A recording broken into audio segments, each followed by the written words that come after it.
Hi everyone, welcome back to another episode of Tech Basics. In this video, we will be learning how to see transaction history on TokenPocket. To view your transaction history on TokenPocket, open up the TokenPocket application and make sure that you're inside your wallet. From the main asset page of TokenPocket wallet, choose a specific token whose transaction history you want to view.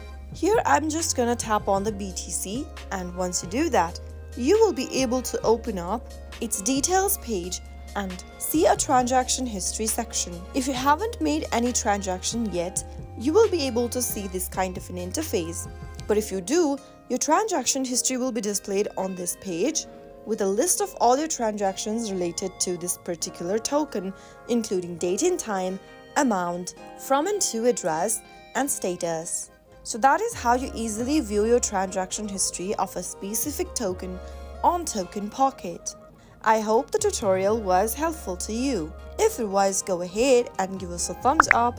Don't forget to subscribe to the channel by hitting the subscribe button. Press the bell icon so that you'll never miss another upcoming upload from us. I will be back again in the next video. Thank you.